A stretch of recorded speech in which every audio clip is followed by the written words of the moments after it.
Cámara grabando. Marca. Hola, ¿qué tal? Me presento, mi nombre es Emilio Alejandro París Malagón Mandujano y hoy tengo el privilegio de entrevistar a nada más y nada menos que André Huerta Bonilla. André, ¿Qué tal? Mucho gusto. un privilegio tenerte aquí, gracias por acceder. Gracias a ustedes por invitarme. Pues bueno, para contextualizarles de nuestro invitado, él nació en Acapulco, Guerrero, y pues su currículum lo vamos a ir desglosando a base de las preguntas y respuestas que van a poder presenciar en esta entrevista, pero para pues decirles quién es un cineasta, estudió cine, es cine y hace cine. Y ha participado en múltiples proyectos, tanto independientes como externos, pero eso ya lo vamos a ir desglosando con las respuestas, ¿te parece bien? Perfecto. Bueno, pues quiero arrancar preguntándote algo personal. Gran parte de tu infancia fue en Acapulco. ¿Cómo fue tu vivencia en este lugar? Bueno, yo viví 5 años de mi vida en Acapulco Guerrero. Ahí crecí y estuve cerca de la naturaleza, los animales, el océano. Yo creo que tengo una conexión muy importante con el mar, ya que recuerdo que a los 3, 4 años yo tenía pesadillas de que había una ola gigante que arrasaba con la ciudad. Me ponía a buscar insectos y lagartijas y los guardaba en frascos. Tenía como fascinación en ver cómo funcionaba la naturaleza, ¿no? Las extremidades de cada insecto, me ponía a dibujarlos. Mis primeros dibujos justamente fueron de insectos. Ok. ¿Y consideras que bueno, lo que mencionas de los insectos, del mar, lo has plasmado en tus cortometrajes? Sí, totalmente. Yo creo que el arte es una especie de espejo de los artistas. Es como si habláramos con nosotros mismos y a la vez con la gente. Soy de la idea que cada artista cuando crea un cortometraje, largometraje, novela, lo que sea, hay un 2% de ADN aunque sea ahí, ¿no? Entonces creo que desde esa edad yo ya empezaba como a tener curiosidad, ¿no? Creo que la curiosidad es algo que inicia cada carrera de artista y muchos de mis cortometrajes o trabajos tienen ciertas memorias de ese entonces, de Acapulco Guerrero, ¿no? Todo el tema de los insectos, de los reptiles, del océano, siempre en la historia hay una escena donde se ve alguno de estos elementos. Ok, pues indiscutiblemente te influenció mucho este lugar. Em, si no tienes inconveniente en contestar esta segunda pregunta personal, ¿por qué te mudaste de este lugar hacia la Ciudad de México? Bueno, fue un tema más familiar, de cuestión de trabajo, que ya llegó un punto en el que emigramos de Acapulco a Ciudad de México y ahí nos instalamos. Entonces cuando yo llegué ahí, pues tuve que adaptarme a todo el entorno de la ciudad, que era diferente porque yo estaba muy conectado con el mar y de pronto estar rodeado de pues una ciudad más urbanizada, pues fue un choque, ¿no? Pero como yo estaba más pequeño, no lo recuerdo tan claramente. Lo que sí recuerdo es que el cine de cierta manera fue terapéutico porque la única manera en la que yo podía ver el mar de nuevo era a través de las películas. Entonces empecé a ver películas y me fascinaba ver estas escenas. Me acuerdo de muy pequeño haber visto Tiburón de Steven Spielberg y estos planos inmensos del océano y el animal y todo eso. Eso me recordaba a ese momento. Entonces nos mudamos a Ciudad de México y ahí pues empecé a frecuentar una videoteca, que fue la primer conexión fuerte con el cine que yo tuve, ¿no? Como una sensación de déjà vu, como de que yo ya había estado ahí, ¿no? Empecé a ver las carátulas de las películas y es como si yo hubiera abierto un cofre y hubiera dicho, ¿qué es esto? Esto es como un tesoro, ¿no? De ahí yo creo que empezó más fuerte esta cuestión del cine en mi psique. Ok. Y cuéntame más acerca de este acercamiento con la biblioteca, porque sí siento que por ahí mencionas que forma parte de tus inicios para, pues, saber que querías ser un cineasta, o eso es Claro. lo que entendí. Claro, sí. Cuando yo entré y empecé a ver las carátulas y los DVDs, dije, yo quisiera algún día tener como mi propia carátula, ¿no? Me acuerdo que me agarraba una hoja de papel y me ponía a dibujar y ponía tal productora presenta, ¿no? Una película de André Huerta. Y lo hacía en un papel y lo recortaba y lo doblaba como si fuera un DVD. Y yo decía, quisiera tener como algo así, ¿no? Y me fascinaba, así que empecé a frecuentar esa biblioteca y fue algo natural, fue un impulso muy natural al grado de que ya el que atendía ese lugar, que de hecho estaba chistoso el nombre porque se llamaba Videochafa. El video chafa es así el título en grande y decía próximamente, próximos estrenos en unos carteles muy, muy padres. Ya me odiaba porque decía, este niño a cada rato se lleva la misma película y se lleva esta. Y llegó un punto en el que ese encargado me dijo, ya no la rentes más porque tanto la rentas que te la voy a regalar. Y me regaló 2 VHS, ¿no? Y un VHS fue justamente de la película de Godzilla, que empecé como a tener interés por los efectos especiales, por las criaturas, los monstruos. Me fascinaba ver que se vieran como maquetas, ¿no? Y ahí también como que empecé a tener esta idea de decir, bueno, si esas son maquetas, yo podría agarrar elementos o cosas para simular eso, ¿no? Simular una maqueta, crear un traje de goma, todo eso. Oye, pues eso suena increíble y pues hice mi investigación y averigüé que tienes una gran colección de películas, DVDs, VHS, figuritas de acción. Correcto. ¿Tú personalmente sientes que lograste obtener esta colección que tanto anhelabas de pequeño? Se lo digo a todas las personas que conozco personalmente, que hasta el último día de mi vida voy a dejar de coleccionar. Ya es algo parte de mí, ¿no? Y sí, cuando yo colecciono estos objetos, ¿no? Figuras, películas que hasta la fecha, la última vez que las conté fueron 4.500 películas originales. Wow. Y los estantes en que las tengo y todo, yo los mandé a hacer porque yo quería que fuera exactamente como los estantes de esa videoteca. Porque de nuevo, el hecho de rentar películas a mí me frustraba. Yo decía, tengo una semana para verla, tengo un día para verla y quiero volver a verla y a mí me fascinaba regresarle a las escenas, ¿no? Como una escena que me movía, me encantaba darle replay, replay, replay hasta sentir la música y los efectos y todo. Así que llegó un punto en el que yo me dije a mí mismo, yo estaba parado frente a uno de esos estantes, muy parecido a los que están aquí. Estaba parado, era un niñito de, te digo, 6 7 años. Y yo me dije a mí mismo, yo quiero en el futuro tener mi propia biblioteca y no tener que volver a devolver una película en mi vida. Y que yo la pueda ver las veces que yo quiera. Y de ahí inició esto. Fue natural, más que nada. Wow. Y pues antes de pasar a otra pregunta que siga haciéndonos navegar a través de tu trayectoria, tanto personal como en el cine, Claro. yo quiero preguntarte, ¿qué opinas de aquellas personas que comentan que ya no vale la pena comprar o coleccionar DVDs o VHS porque pues ya tenemos las plataformas de streaming, ¿no? Donde le podemos adelantar y atrasar y ahí las tenemos, ¿no? Yo creo que el tema del coleccionismo es algo que ya está en el ADN del ser humano, desde la época de la prehistoria hasta los diferentes capítulos en toda nuestra historia humana. Siempre hemos coleccionado cosas, ¿no? Los cazadores coleccionan huesos, los artistas coleccionan pinturas. Yo creo que hay una satisfacción el hecho de ser dueño de algo, ¿no? Entonces, con el tema de la digitalización, siento que se ha perdido mucho esa pasión, porque ya es como de, bueno, lo tengo en un archivo digital, pero ese archivo digital se puede borrar, se puede desaparecer, o sea, lo digital nunca va a ser tangible, jamás. En cambio, el hecho de poder agarrar el objeto, ¿no? Y aparte, la película tiene una carátula, tiene una serigrafía, luego hay unas portadas que se llaman portadas lenticulares que tienen este efecto tridimensional que es fantástico. Yo creo que eso es todavía más mágico, ¿no? Que es lo mismo que pasa con un libro. No es lo mismo leer un libro desde tu celular que agarrar el libro, abrirlo y decir, wow, ¿no? O sea, incluso hasta el libro tiene un olor muy, muy peculiar, el papel, todo esto, un material muy bello, ¿no? Que no es lo mismo que estar dándole abajo a un PDF, yo siento.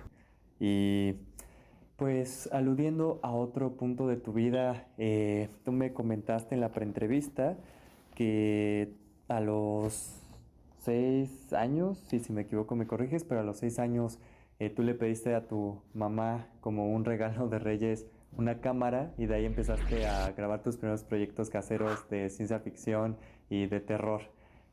Basados en esto, ¿qué opinas de este descubrimiento por la pasión al cine intangible? Porque yo pensaba, quiero entender, o sea, de dónde nació. O sea, hubo un día que te despertaste y pensaste que iba a hacer cine y tu respuesta fue esta anécdota y me quedé pensando, ¿qué opinas de esto que está intangible, que es como, pues sí, no se puede tocar, pero que lo sabes que te gusta el cine y se refleja desde esto, ¿no? Claro.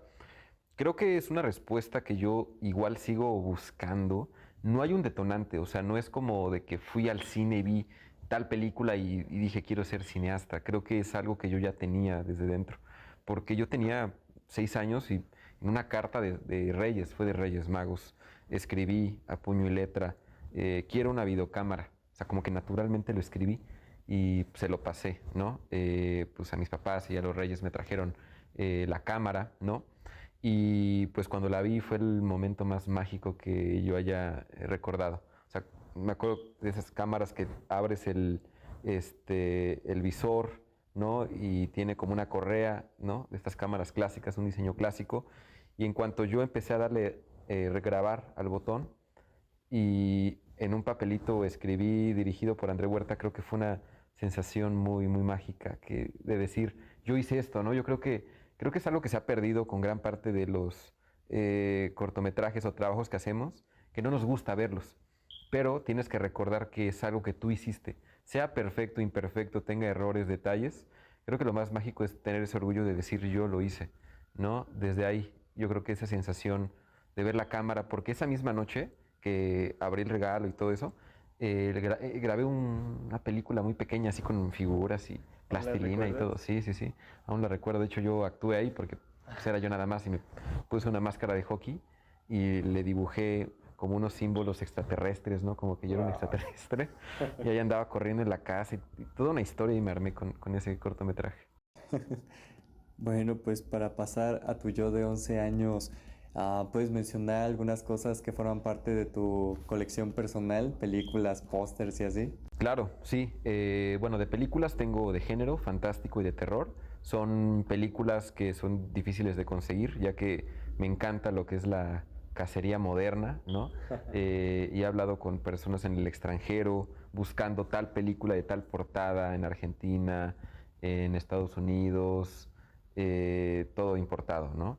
Em, Puedes encontrar eso. También tengo pues una colección importante de libros de cine que igual los fui coleccionando, ¿no? Me encanta leer libros de cine, es fascinante.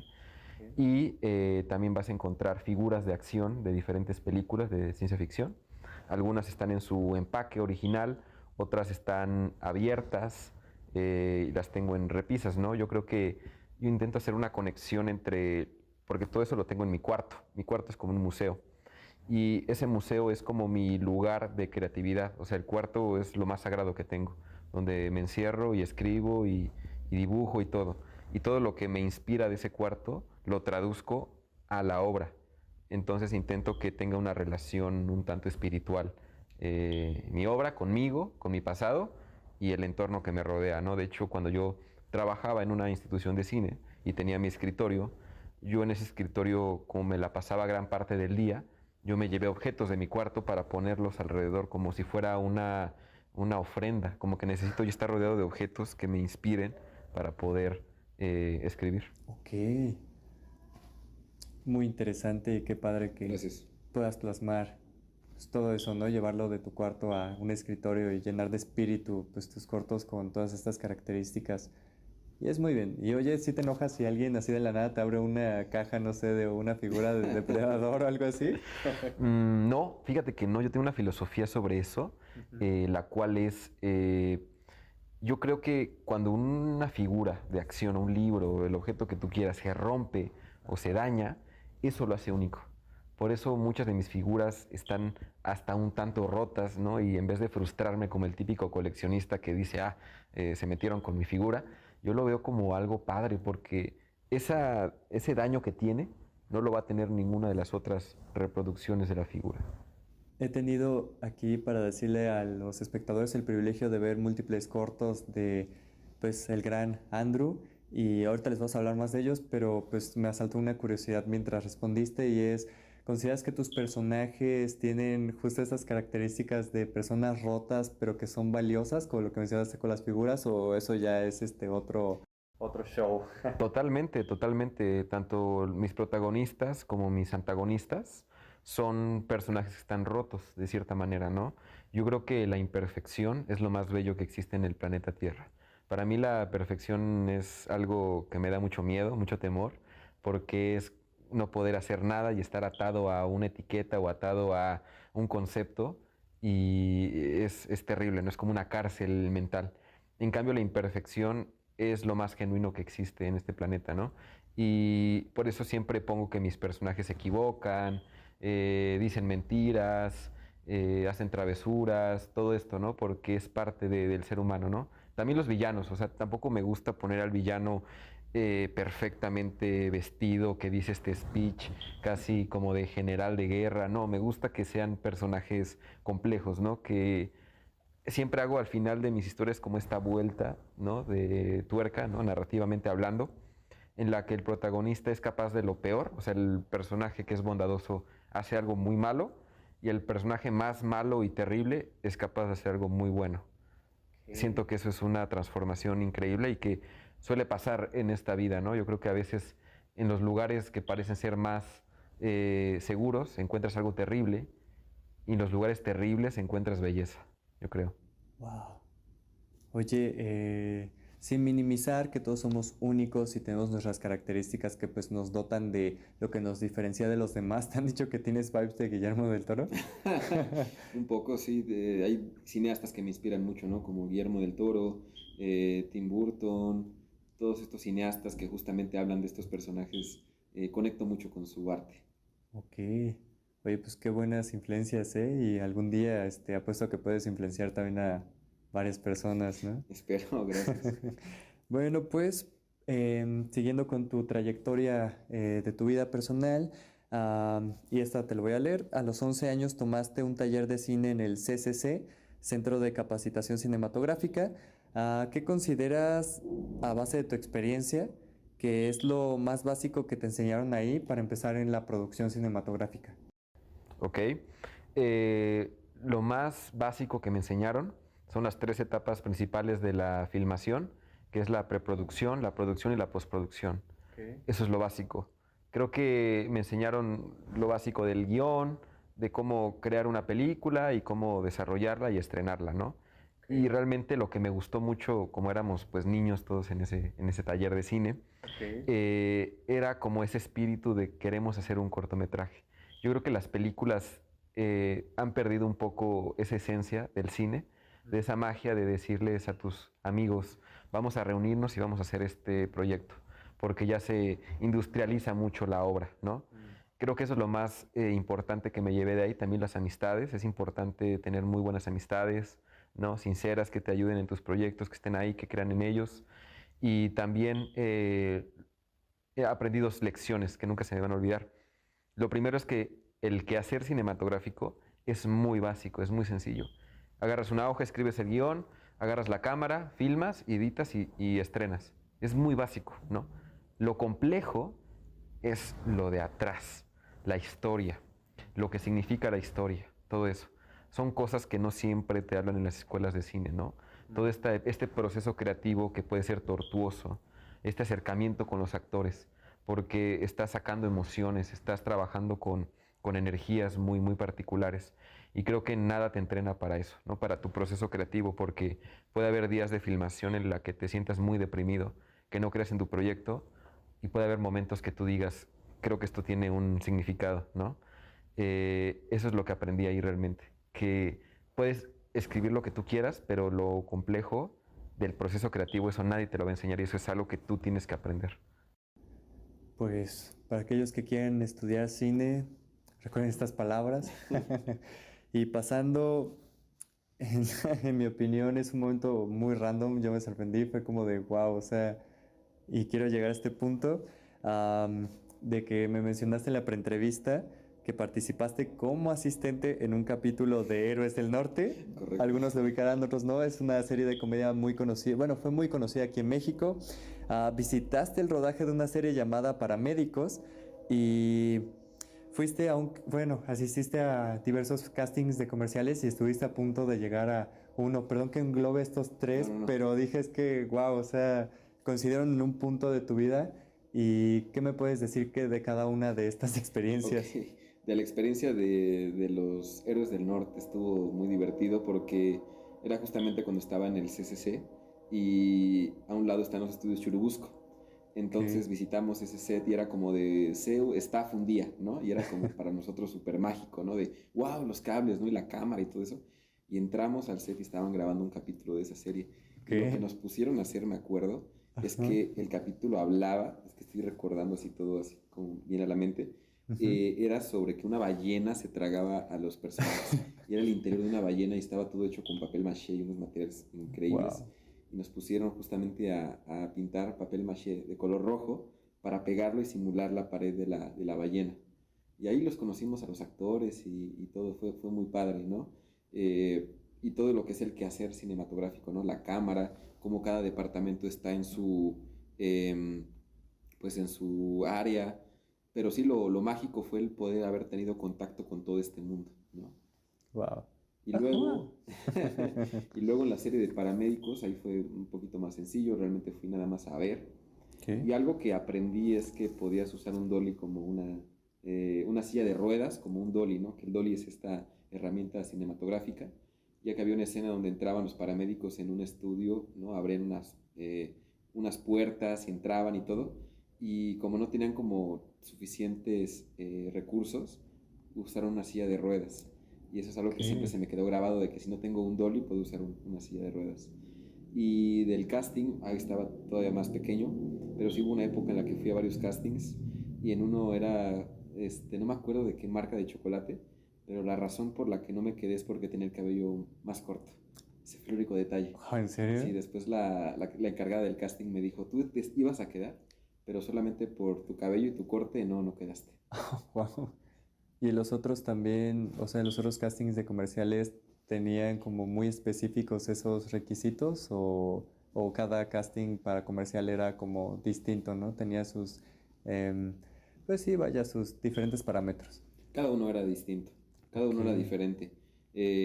Pero fue interesante igual. Yo creo que todo director de cine o quien quiera dirigir un cortometraje debe de, aunque sea, tomar clases de teatro, porque así entiendes a los actores, ¿no?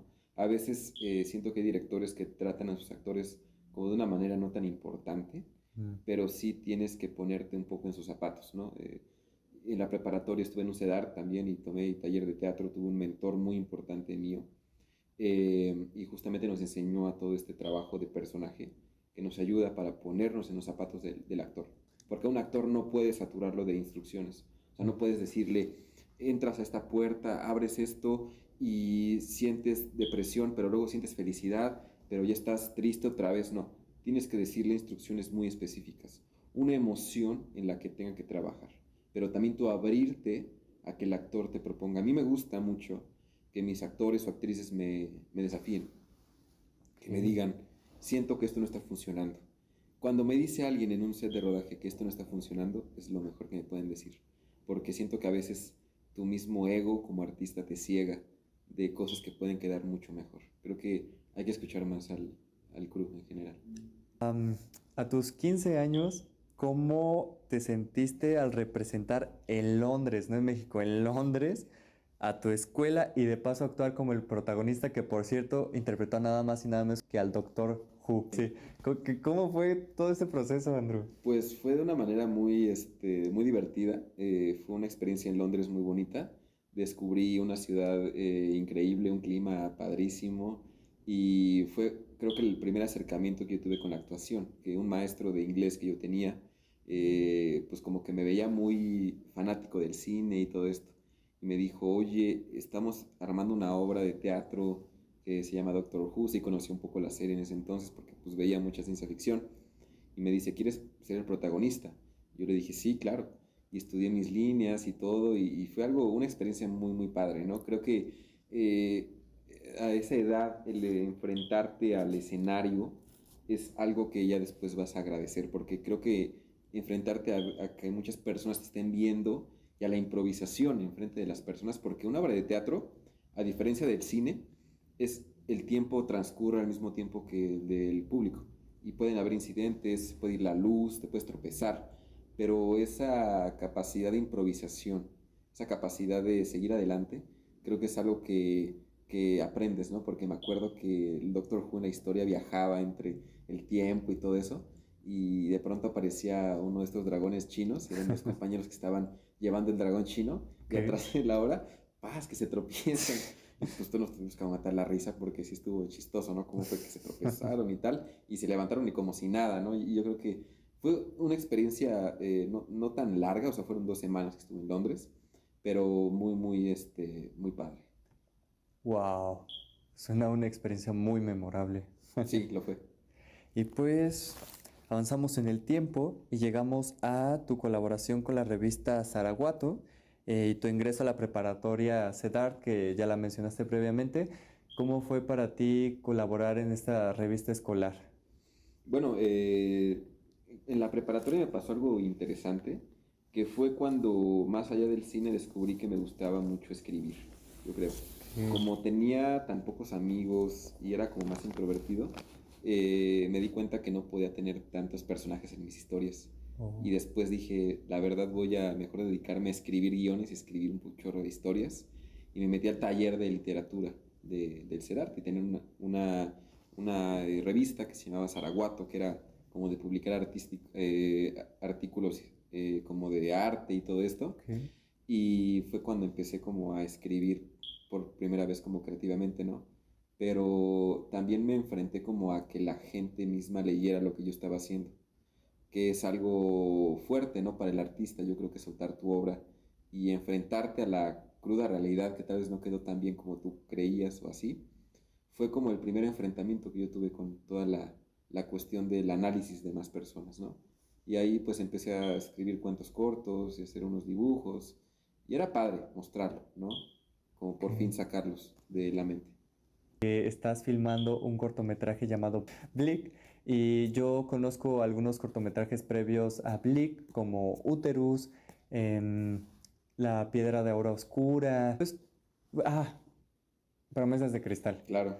Y pues, puedes hablarnos un poquito en breve de estos tres primeros y cómo te prepararon para el más reciente que estás filmando. Claro, el primer corto que hice fue La Piedra de Aura Oscura. Cuando yo empecé a idear mis ideas para cortometrajes, yo dije que todos tienen que tener una rima, tienen que tener la misma colorimetría visual y narrativamente y visualmente tienen que tener como si fuera un eco, como un Ok. poema que tú haces y tiene como estas reverberaciones, ¿no? Entonces maqueté todo esto y después dividí las historias y dije, cada corto va a hablar de una etapa distinta del ser humano, ¿no? La Piedra de Oro Oscura es un corto de terror, de un niño que colecciona piedras e insectos y todo esto, y una de las piedras resulta ser un monstruo que quiere matar a su familia, ¿no? Y a él. Y ese corto habla de la infancia.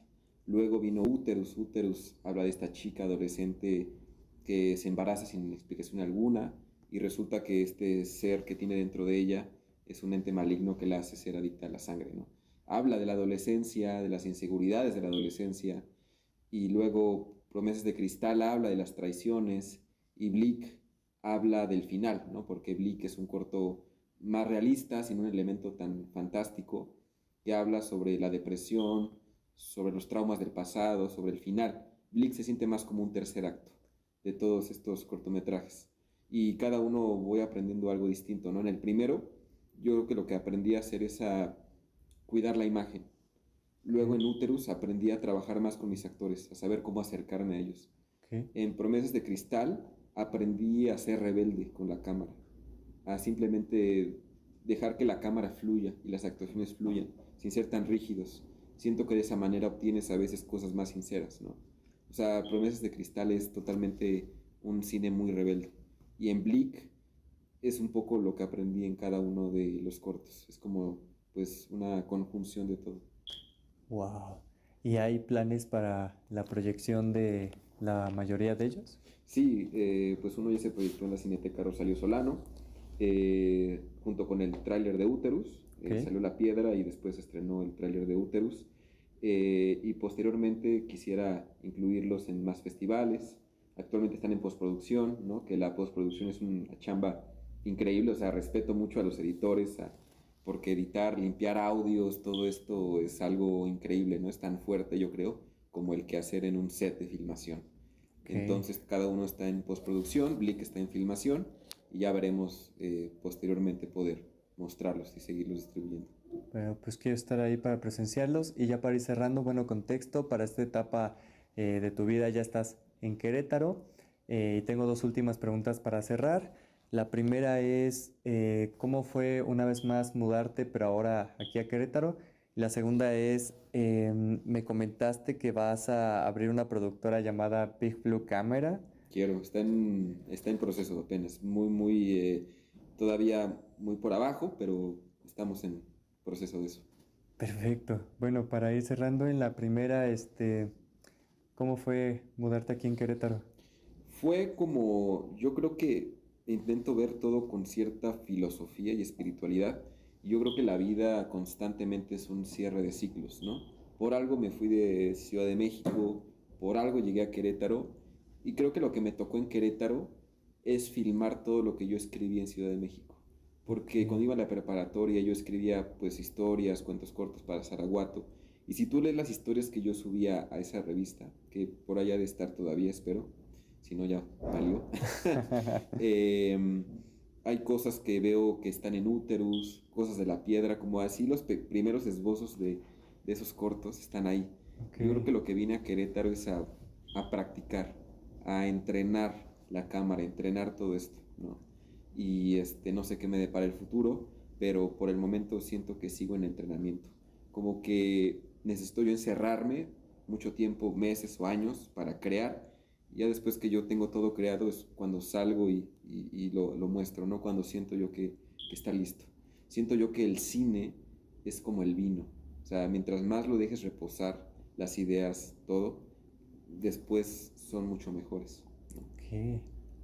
Bueno, pues para ir cerrando respecto a tu productora, ya hay información de qué contenido es bienvenido a ella, quiénes están involucrados y qué te motivó a empezar este emprendimiento.